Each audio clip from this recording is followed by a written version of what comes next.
ሰላም ጤና ይስጥልኝ ውድ የቡና ሚዲያ ቤተሰቦች፣ አማኑኤል ኃይለ ነኝ። ዛሬ ይዘንላችሁ የቀረብነው ዝግጅት ከወትሮ ለየት ያለና ሰፋ ያለ ነው። በዓለማችን ካርታ ላይ እንደ ነጥብ የምትታይ ነገር ግን በቢሊዮኖች የሚቆጠሩ ሰዎችን ልብ የምትገዛ አንዲት ሀገር አለች። ስፋቷ ከአንድ ተራ እርሻ የማይበልጥ፣ ሕዝቧ ከአንድ መንደር የማይበልጥ፣ ነገር ግን የራሷ ጦር፣ የራሷ ባንክና የማይደፈሩ ምስጢር ያላት ሀገር።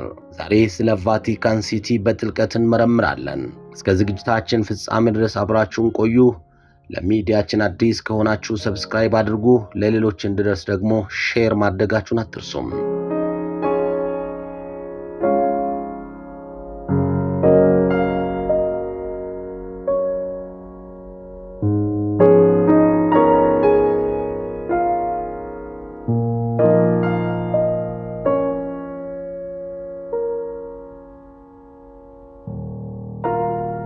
ታሪክ ወደ ኋላ ተጉዘን ስንመለከት ቫቲካን ዛሬ የምናያትን ቅርጽ የያዘችው እንደ አውሮፓውያን አቆጣጠር በ1929 በላተራን ስምምነት ነው።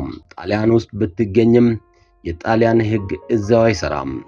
0.44 ካሬ ኪሎ ሜትር ብቻ ስፋት አላት። ይህ ማለት ምን ማለት ነው?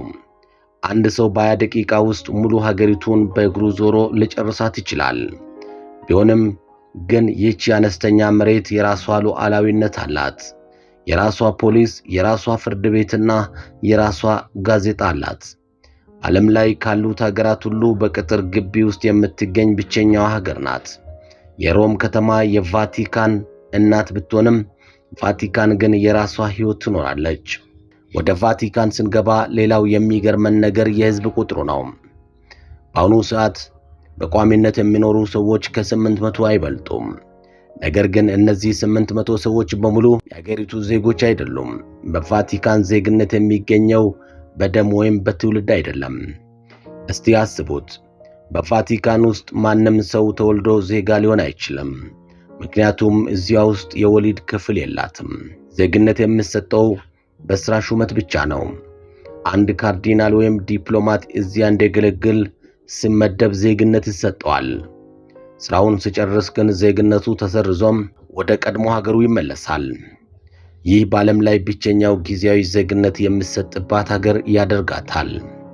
በቫቲካን ድንበር ላይ በባህላዊና በቀለማት ያሸበረቁ ልብስ ለብሰው ረጅም ጦር ይዘው የቆሙ ወታደሮችን ታያላችሁ። እነዚህ ስዊዝ ጋርድ ይባላሉ። እነዚህ ወታደሮች የዓለማችን ትንሹ ጦር ሰራዊት ናቸው።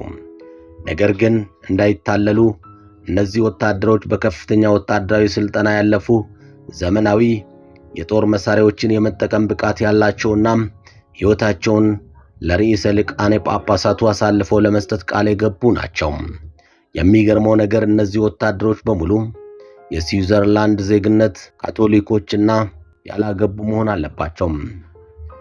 ይህ ባህል ከ500 ዓመታት በላይ ያስቆጠረና የቫቲካን የመከላከያ አቅም ምልክት ነው።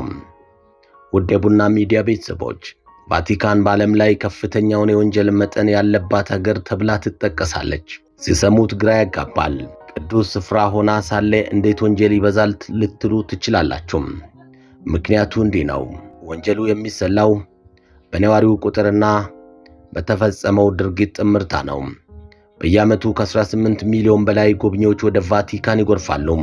በእነዚህ ጎብኚዎች መካከል የሚፈጸሙ የኪስ ስርቆቶችና ጥቃቅን ወንጀሎች ከሀገሪቱ 800 ነዋሪዎች ጋር ሲነጻጸሩ መጠኑን እጅግ ከፍተኛ ያደርጉታል። ስለዚህ ቫቲካን በነፍስ ወከፍ ወንጀል ከአሜሪካም ሆነ ከብራዚል ትበልጣለች ማለት ነው።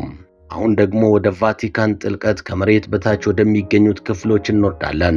ቫቲካን አፖስቶሊክ አርካይቭስ በመባል የሚታወቁት እነዚህ ክፍሎች የዓለማችንን ታሪክ የቀየሩ ሰነዶችን ይዟል። ከ85 ኪሎ ሜትር በላይ የሚረዝመው የመጽሐፍ መደርደሪያዎች አሉ። እዚያ ውስጥ ምን አለም? የንጉሥ ሄንሪ 8ኛ የጋብቻ ፍቺ ጥያቄም፣ የጋሊዮ የፍርድ ሂደቶች ሰነዶች፣ የአብርሃም ሊንከን ደብዳቤዎችና ሌሎችም ላይን ያልበቁ የጥንት ጥቅልሎች ይገኛሉ። እነዚህን ሰነዶች ማንም ዝም ብሎ ገብቶ ሊያነባቸው አይችሉም።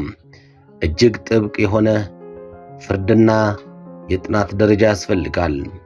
ብዙዎች እንደሚሉት ከሆነ እዚያ ውስጥ ዓለምን ሊያናውጡ የሚችሉ የታሪክ ምስጢሮች ተቀብረው ይገኛሉ። ውድ የቡና ሚዲያ ቤተሰቦች ስለ ቫቲካን ያለንን ዝርዝር መረጃ በዚህ አያበቃም። በቀጣይ ክፍለ ጊዜያችን ስለ ቫቲካን ባንክ ምስጢራዊ አሰራር፣ ስለ ስነ ጥበብ ስራዎቿና ስለ ርዕሰ ሊቃነ ጳጳሳቱ ምርጫ ሂደት በስፋት እንመለሳለን። የዛሬው ዝግጅታችንን ይህንን ይመስል ነበር።